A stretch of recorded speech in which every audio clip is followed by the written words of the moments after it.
Hi. Suresh രാജകുമാരി തിരക്കഥ എഴുതി തമിഴ് സംവിധാനം ചെയ്ത് 2025 പുറത്തിറങ്ങിയ സിറായ് എന്ന സിനിമയെ കുറിച്ചാണ് ഇന്ന് ഞാൻ പറയാൻ വേണ്ടി പോകുന്നത്. ഈ സിനിമയിൽ കതിരവൻ പ്രഭു, LK അക്ഷയ് കുമാർ, അനിഷ്മ അനിൽകുമാർ, ആദി തമ്പിരാജ് എന്നിവർ പ്രധാന കഥാപാത്രമായിട്ട് അഭിനയിച്ചിരിക്കുന്നുണ്ട്. ഈ സിനിമ എങ്ങനെയുണ്ട് എന്ന് ചോദിച്ചു കഴിഞ്ഞാൽ അടിപൊളി ഒരു മൂവിയാണ് കേട്ടോ. ഇത് 2 മണിക്കൂറാണ് ഈ സിനിമ ഉള്ളൂ.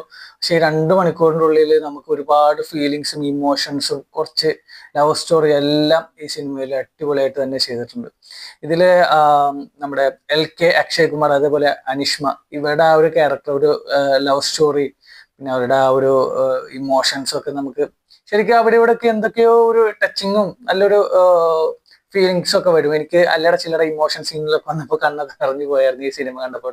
അത്ര നല്ല രസമുണ്ട് ഈ സിനിമ. പിന്നെ അതിലൊരു പാട്ടും നല്ലൊരു ഫേമസ് ഒരു സോങ് ഉണ്ട്. ഇപ്പൊ എല്ലാവരും ഒരുവിധം കേട്ടിട്ട് കാണും, ഇൻസ്റ്റാഗ്രാമിലൊക്കെ ഒരുവിധം എല്ലാവരും ഒക്കെ കേട്ട് കാണും.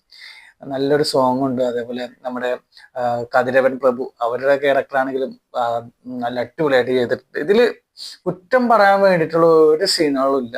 ഈ 2 മണിക്കൂറും നമ്മൾ ഭയങ്കര എൻഗേജഡ് ആയിട്ട് ഇരിക്കുന്ന ഒരു സിനിമ തന്നെയാണ് കേട്ടോ സിറായി എന്ന് പറയുന്ന ഒരു സിനിമ. കാരണം നമുക്ക് ഓരോ സീനും ആ രീതിയിലാണ് എടുത്തു പോയിട്ടുള്ളത്. ഇപ്പോ ഈ ഒരു എന്താ പറയാ, ഒരു ചെറിയൊരു ഇമോഷൻ സീൻ ആണെങ്കിൽ പോലും അതിൽ പറയുന്ന ചില ഡയലോഗ്സ് ആണെങ്കിൽ പോലും നമുക്കത് കേട്ടിരിക്കാൻ തോന്നും. അല്ലെങ്കിൽ ഒരു സുഖമല്ല, നമുക്കത് മാറിപ്പോവാം എന്ന് വിചാരിക്കും. പക്ഷെ ആ സിനിമ കണ്ടു തുടങ്ങി കഴിഞ്ഞാൽ ഈ 2 മണിക്കൂർ നമ്മൾ വേറെ ഒന്നിലും ശ്രദ്ധ കേന്ദ്രീകരിക്കാൻ ചാൻസ് ഉണ്ടെന്ന് എനിക്ക് തോന്നുന്നില്ല. കാരണം ഞാൻ ആ ഒരു സിനിമ കറക്റ്റ് ആ ഒരു സിനിമയുടെ ഒരു ഫീൽ എന്ന് പറയാൻ തന്നെ നമ്മളവിടെ ഇരുത്തും.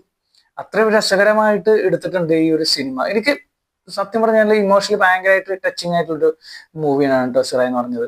പിന്നെ ഇതിന്റെ കഥയാണെങ്കിലും നല്ല രസമുണ്ട്. സംഭവം കഥ ഇതുപോലത്തെ കഥകളൊക്കെ ഒരുപാട് വന്നിട്ടുണ്ടെങ്കിൽ പോലും നമുക്കത് ഫീൽ ചെയ്യത്തില്ല. ഇതൊക്കെ നമ്മൾ മുന്നേ കണ്ടിട്ടുള്ള ഒരു സിനിമകളിലെ പോലെ അല്ലേ എന്നുള്ളതൊക്കെ നമുക്ക് ഫീൽ ചെയ്യുന്ന രീതിയിലൊന്നല്ല ഈ സിനിമ എടുത്തിട്ടുള്ളത്. പക്ഷെ അതിന്റെ എന്താ പറയാ, ക്ലൈമാക്സ് സീനിലോട്ട് വരുമ്പോഴും അതേപോലെ ഒരു കോടതിയിൽ വെച്ചിട്ടുള്ള സീനുകളും അതുപോലെയുള്ള കുറെ സീനുകളൊക്കെ ശരിക്കും നമുക്ക് ഒരു വിമ്മൽ വരുന്ന പോലത്തെ ഒരു സംഭവമില്ലേ, അതായത് നമുക്കൊരു ഇമോഷണൽ ടച്ച് ചെയ്യുന്ന സമയത്ത് നമ്മൾ കണ്ണ് നിറയുന്ന എന്താ പറയാ, കണ്ണൊക്കെ നിറഞ്ഞു പോകും.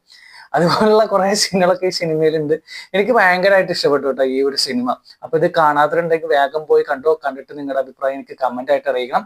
അപ്പോ നമുക്ക് അടുത്ത സിനിമയുടെ വിശേഷമായിട്ട് നമുക്ക് വീണ്ടും കാണാം.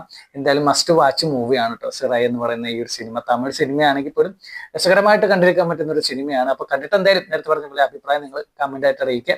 അപ്പൊ അടുത്ത സിനിമയിലെ വിശേഷമായിട്ട് വീണ്ടും കാണാം. Okay, by.